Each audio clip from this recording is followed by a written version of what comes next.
Morning children. आज मैं class 8 के लिए इंग्लिश लिटरेचर से एक पोएम लेकर हूँ।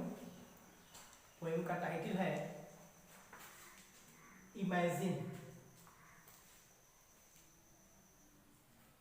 जॉन लेनन का लिखा हुआ ये पाठ आपको पढ़ना है। Poet has imagine that there should be no boundaries in the life, such as religions, possessions, caste, creed, colors and so on. कवि ने ऐसे जीवन जीने के बारे में सोचने को कहा है जिसमें कोई बंदिशें नहीं हो, कोई पाबंदियां नहीं हो, एक पीसफुल लाइफ हो, एक शांतिपूर्ण जीवन हो। उस जीवन को जीने के लिए पोएट ने हम सबों के लिए एक पोएम डिस्क्राइब किया है और उसने बताया है कि कोई बाउंड्रीज नहीं होनी चाहिए, कोई बाउंड्रीज नहीं होनी चाहिए इस वर्ल्ड में रहने के लिए। Poet has described that there should be no boundaries of religions, possessions and etc. Poem goes as, कविता इस प्रकार है। Imagine there is no heaven, it is easy if you try, no hell below us, above us only a sky. Poet has warned us to think about distinguish between hell and heaven. He has banned that there is no heaven, there is no hell, it is only the sky above us. हमारे ऊपर केवल एक है और वह है खुला आकाश जिसके नीचे हम सब रहते हैं। इसमें स्वर्ग नरक जैसी कल्पनाओं की कोई जगह नहीं है। पोयम में यह डिस्क्राइब है, पोएट ने ऐसा लिखा है। और उसने यह भी कहा है imagine all the people living for today. यह मानकर चलो, सोचो कि इस जगत में रहने वाले जो लोग आपके साथ हैं, आज हैं, वे सब हर तरह से आपके जैसे हैं, कोई भी डिफरेंस उनमें और आप में नहीं है। Then why there is a war? तो फिर युद्ध क्यों? So the poet has warned to make a war.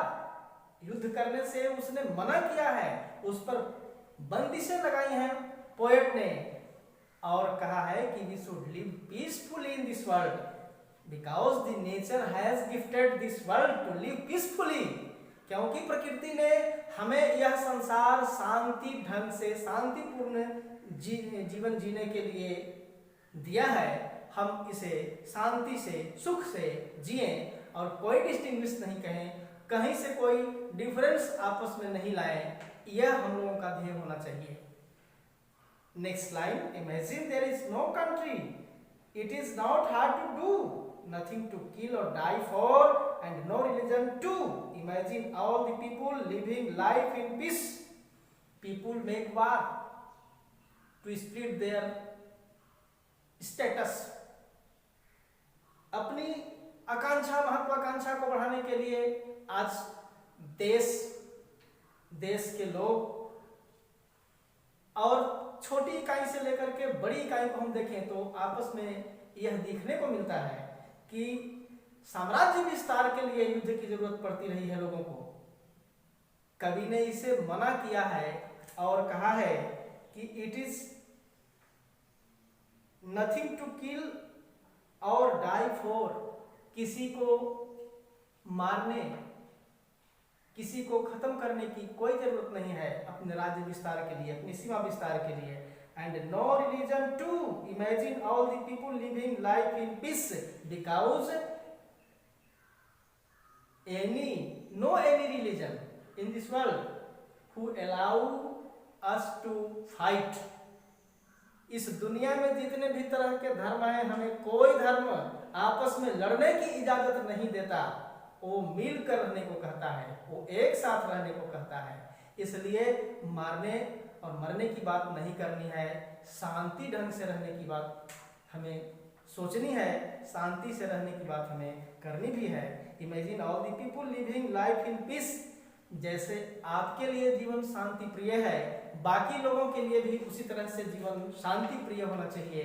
कवि ने यह नसीहत दिया है और इसे अपने जीवन में उतारने के लिए उसने कहा है, और इसीलिए उसका टाइटल उसने इमेजिन लिखा है। हमेशा सोचो, इस बात पर गौर करो कि जितने भी तरह के प्राणी इस संसार में हैं वो सब के सब आपके जैसे हैं। जिस सुख की कामना आप करते हैं वही सुख की कामना इस जगत में रहने वाले सभी प्रकार के प्राणी किया करते हैं। So there should be no conflict, no war, कोई युद्ध नहीं होना चाहिए, कोई संहार नहीं होनी चाहिए।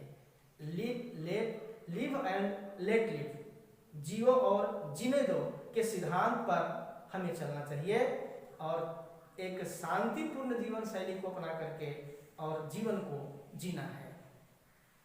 आज के क्लास में इस पोएम के यही 4-8 लाइन्स आपके पास हैं। नेक्स्ट पार्ट इसका मैं अगले दिन डिस्क्राइब करूंगा, और इस जो लाइन्स आपके पैराग्राफ फर्स्ट और सेकंड में पढ़ाए गए हैं उससे related 2 questions. What do the people kill और डाई फॉर, लोग एक दूसरे को मरने मारने पर उतारू क्यों हुआ करते हैं, क्यों मारा पीटी करते हैं, झगड़े की नौबत क्यों आती है, ये क्या है, मकसद क्या है। तो टू स्प्रेड देयर स्टेटस, वे अपने आकांक्षा को, अपने राज्य विस्तार को, अपनी सीमाओं को बढ़ाना चाहते हैं, इसलिए आपस में मारकाट की बात होती है। यदि यह त्याग दें और इक्वलिटी की भावना अपने अंदर रखें तो ऐसा नहीं हो सकता, इसलिए so the first answer is H. और सेकेंड है what is the poet telling to imagine in the above lines, ऊपर की 8-12 पंक्तियों में कवि ने क्या सोचने को कहा है। आपसे कवि ने सोचने को क्या कहा है मैंने आपको कविता में पूरा डिस्क्राइब किया है, आप उसके हिसाब से इसे लिखेंगे। आपके लिए होमवर्क है। आज के क्लास में इतना ही। अब नेक्स्ट क्लास में आपके पास इसका सेकेंड पार्ट लेकर मैं आऊंगा। Thank you.